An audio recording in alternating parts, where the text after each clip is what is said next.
Hello, everyone, and welcome to 10-Minute Elections. Today is Wednesday, January 27th, 2021. We are now about a week into the new Biden administration. I'm sorry for such a long delay from my last video to this one. I had a video, like maybe 5 days ago, ready to go. I just needed to edit it. It was about the 2022 Senate elections. But of course, we had a lot of recent developments that, instead of editing them into that video and getting them up, I just figured let's just make a new video. So that's what I'm here to do. So, since my last video, which I think took place just after, or maybe just before the Joe Biden inauguration, we had Lloyd Austin, Avril Haines, Janet Yellen, and Antony Blinken all confirmed to their respective positions. We have certainly more confirmations still to go, but a lot of the big ones are done at this point in sweeping bipartisan votes. Most of them were along the lines of something like a 78 to 22, with Republicans being split about half and half, maybe a slight majority voting for the confirmation of the nominee as opposed to against it. Also, we have an impeachment trial starting. Senate President pro tempore Patrick Leahy, the last Watergate baby in Congress and the only Democrat ever elected to the Senate from the state of Vermont, or I'm sorry, the only senator from Vermont elected as a Democrat, will be presiding. Now, yesterday, Rand Paul of Kentucky introduced a procedural motion to essentially dismiss the trial, or at least not table debate on along the lines that trying a former president was not constitutional. That vote failed, but it only failed 55 to 45, with Mitch McConnell and the Republican leadership voting in favor of that motion. Every Democrat voted against it. Also voting against it were Republican Senators Collins, Murkowski, Sass, Toomey, and Romney. And that really gives you an indication of where this conviction vote is going to land. That, again, if this vote is any indication, those will probably be the only 5 senators convicting. We still don't know how McConnell's going to vote, but this procedural vote should be a strong indicator that he will probably not convict former President Trump. Now, Josh Hawley, in other news, has filed a counter-ethics suit. Essentially, 7 Democratic senators filed an ethics claim against him. He is now claiming that he is the victim of some sort of cancellation, so is filing a countersuit against them. So we'll see what happens in that regard. Now, I know there is a whole lot of news. Oh, and one more thing. You know what? We're just going to jump into this, Matt. I want to talk about Alaska real quickly because Lisa Murkowski, in an interview just the other day, was asked essentially a follow up on what I talked about in an earlier video about her potential party switch. She said, no, definitively, she is not going to sit with Chuck Schumer.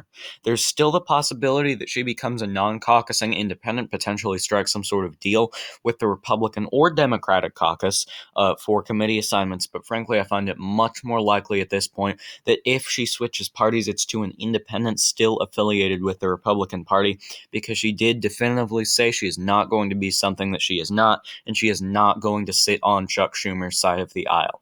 So I said I had in my earlier footage that this was likely Republican if Lisa Murkowski stayed a Republican, and likely Democrat if Lisa Murkowski became an independent caucusing with the Democrats. Now that we know what that outcome will be, it is safe to say that this is going to be a likely Republican seat, especially with ranked choice voting. I think Lisa Murkowski has this one locked up, because even if we see some sort of Joe Miller primary challenge, Lisa Murkowski can probably reach into kind of the Democratic support, because Democrats in a ranked choice scenario between her and a Tea Party conservative like Joe Miller are going to vote for Murkowski. Moderate Republicans are going to vote for Murkowski. And the Alaska Republican Party is not particularly Trumpian. So even if Donald Trump really focuses time and effort in funding a primary challenge against Lisa Murkowski, it's probably not going to go anywhere, and Lisa Murkowski should be here to stay. California, Alex Padilla is the appointed incumbent. Appointed incumbents don't generally fare as well as elected incumbents, case in point, Kelly Loeffler, but this still should be a safe Democratic seat considering that it's California we're talking about. In Nevada, Catherine Cortez Masto, holding what used to be Harry Reid's seat, she'll be running for re-election. There aren't too many strong Republican candidates, And just again, considering that this is Nevada, it went for Joe Biden by 3 points in the general election. And Catherine Cortez Masto is a fairly popular senator, so I think we can expect about a 2 to 3 point margin, if not even a little bit more, in the state of Nevada for Cortez Masto. In Arizona, Mark Kelly, again, popular incumbent, moderate incumbent, pretty well matches Arizona's politics. However, it's a midterm election year, so I'm actually going to leave this one as a toss-up, and then I'm going to circle back to Arizona at the end and give it a final rating. Colorado, Michael Bennet is a fairly popular incumbent. Of course, not as popular as John Hickenlooper, but anyway, even if we see some sort of Cory Gardner run, it's still not going to hold much weight. This is Democratic Colorado. It is solid. It is a solidly Democratic state. Michael Bennet is a solid candidate, and I think it would take a miracle to see a Republican win in the state. Same with Illinois. In the presidential election, it went by something like 14 points, although Dick Durbin actually did win by a safe margin. I'm sorry, it's not Dick Durbin that's running here. It is Tammy Duckworth. Tammy Duckworth is running for her reelection, and so Dick Durbin won by 15 plus points in 2020. I think just judging by midterm year partisan lean Democratic president, we may see this one go a little bit closer, but certainly nothing closer than like 12 or 13 percentage points. And Tammy Duckworth is a good incumbent too. In a lot of these kind of lean and likely Democratic states, Democrats are running with very good incumbents, and that trend continues with Maggie Hassan in New Hampshire. Now, moving on to Iowa. Chuck Grassley, we don't know if he's going to run for re-election, but either way, this is going to be a likely Republican seat, and expect to see about the same margin that you saw in the presidential election in 2020. I do want to note something here. I know that I talk in terms of midterm elections about the president's party facing a disadvantage. That's almost always true. It was true for Trump, Obama twice, Bush in 2006, not in 2002 because of 9/11, Clinton in 96, Clinton in 92, Clinton in 98 and 94, Bush in 1990, and it just goes on and on. Really, every president has faced midterm backlash in the last 40 years, except for in 2002. That trend may not continue in 2022, or at least as badly. Look, it's certainly a trend that has increased because of better organizing in recent history, but Joe Biden is taking office when the situation really couldn't be much worse. We've got 400,000 people dead from the coronavirus. We've got an economy that's, frankly, if you look at it on a macro scale, it's in shambles. And we've got all sorts of problems, essentially, that Joe Biden has pointed out. He will have the opportunity to fix those in these 2 years. Vaccines are going to get out. The coronavirus pandemic will probably go away. And the economy, we can expect an economic rebound under a Biden administration. Now, whether or not it's Joe Biden's doing, that is going to receive some debate, and I think rightfully so. Certainly certain parts of that, but he is going to get credit for it from the midterm voters. If it goes well, we could see some sort of a 9/11 scenario where the president's party actually gained seats. We saw in 2002, George Bush's Republicans actually gained control of the Senate, which was previously 51-49 in favor of the Democratic Party. So, with that in mind, Ron Johnson's seat, which I would generally consider a Republican seat in Wisconsin, I'm actually going to leave as a toss-up and circle back around to later. Rob Portman just announced he retired, and that might actually create an opening for Democrats in Ohio. No, I don't want to speak too fast because Donald Trump did win the state by a likely margin in 2020, but the Republican frontrunner right now looks like Jim Jordan, and that does not bode well for Republicans. Put simply, Jim Jordan would be a horrible candidate in Ohio. Now, humorously, something that has received some attention is LeBron James for Senate. Now, if LeBron James actually ran for Senate in Ohio, this would be a safe Democratic seat. I think we could see something like a 60-40 margin for LeBron James in the state of Ohio. I mean, I don't know. What does Jim Jordan even campaign on? That he left it twice? Surely that's a legitimate campaign.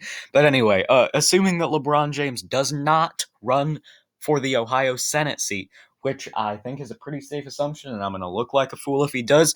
I'm going to characterize the seat, assuming it is Jim Jordan or some other Republican of that make, as a lean Republican seat, despite it being a likely on the presidential level. And if the Democrats can field a very strong candidate, it could even move into tilt or toss-up category. Now, for now, and we don't know if Jim Jordan's going to be the nominee. If someone else is, certainly a lean Republican seat. But either way, there's a lot of uncertainty surrounding the Ohio Senate race without Rob Portman running. If Portman was running, it's a likely. Since he's not, it's a lean seat. North Carolina, the Republican incumbent Richard Burr is retiring, and we don't know who's going to be the Republican nominee here. Laura Trump seems to be angling herself for a bid, but we really don't know what is going to happen here. So it is going to be a lean Republican seat for the time being. And same thing in Florida, Marco Rubio is running for re-election. Could there be a primary challenge from Ivanka Trump? I don't know. Probably not. I don't think that Ivanka Trump. Well, okay, so the Trumps are very popular in Florida compared to other Republicans, right? And we've seen Florida Republicans run and win very successfully on extremely pro-Trump campaigns that would not work in the rest of the country, that would not work in Georgia or North Carolina. We saw Rick Scott and Ron DeSantis in 2018 both run very, very pro-Trump campaigns, possibly the most pro-Trump in the country. I mean, we literally saw a Ron DeSantis campaign ad that was him playing with his kids, and his kids were building the wall. I mean, how much more pro-Trump can you get?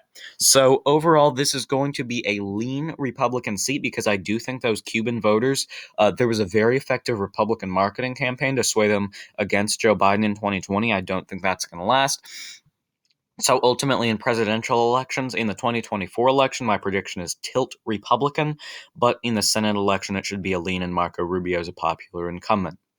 South Carolina, Tim Scott's re-election should be a likely. And in the state of Georgia, I'm actually going to say that this one is a toss-up for now. Again, I'm going to circle back around. Same thing with Pennsylvania. It's just going to be so close. Pennsylvania, speaking of which, Senator Pat Toomey is retiring. It's unclear who are going to be the candidates from either side, but at least Pat Toomey has given that heads up. Retiring at only 59, but nonetheless, we should see a very close race here, considering that the state went to Joe Biden by a 2-point margin in 2020. If there's any midterm backlash, that should push Pennsylvania well into toss-up category. So I'm going to leave it as such, and then again, circle back around.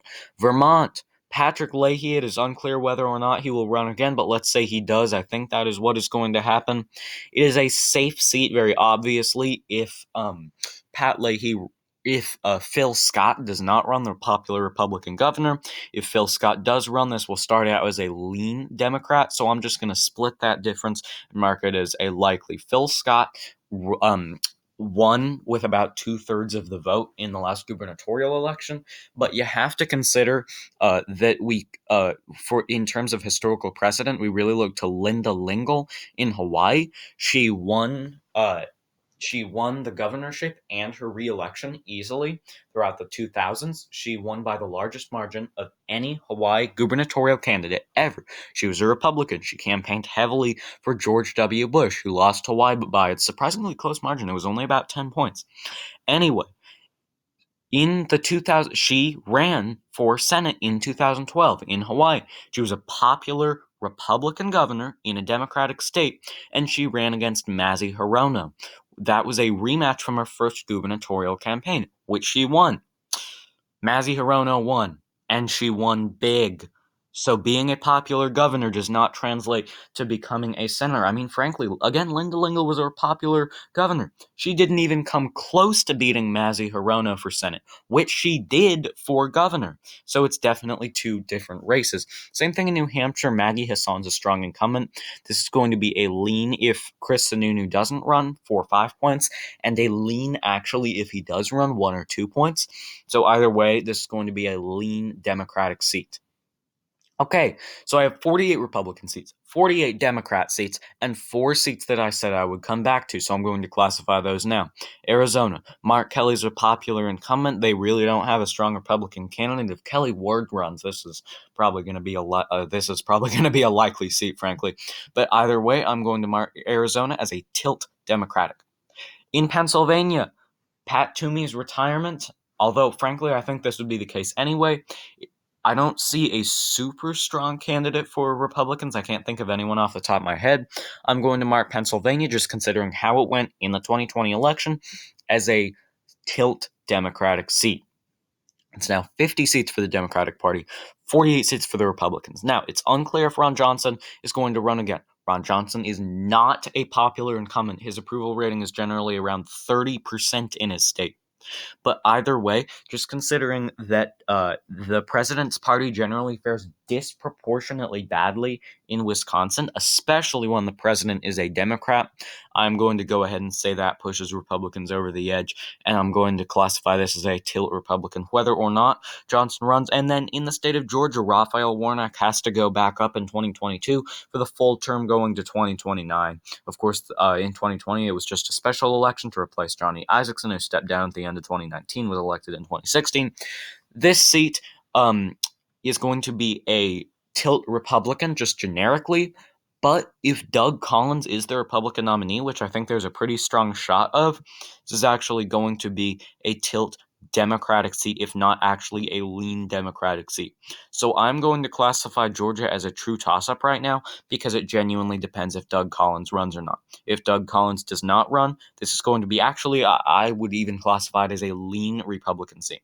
If Doug Collins runs and wins the Republican primary, tilt or lean Democratic. So Georgia's going to be a toss-up for now. And here's my final map: 50 Democratic seats, 49 Republican seats, one toss-up just contingent on who wins the Republican primary. That means I am projecting, as of right now, the Democrats to retain Senate control. If I had to make a bet on Georgia, I would say it goes Republican, which means we see the same Senate as we have now, and that would mean two flips. Pennsylvania flips from Republican to Democrat held, and Georgia flips from Democrat to Republican held. Although I only actually have one toss-up on this map, one flip on this map as of right now, and that is the state of Pennsylvania.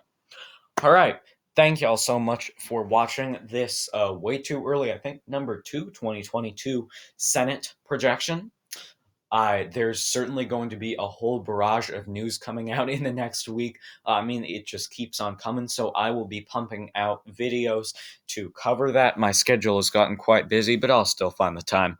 Once again, thank y'all so much for watching. Please like, comment, subscribe if you enjoyed. Stay safe, and I'll see y'all in the next one.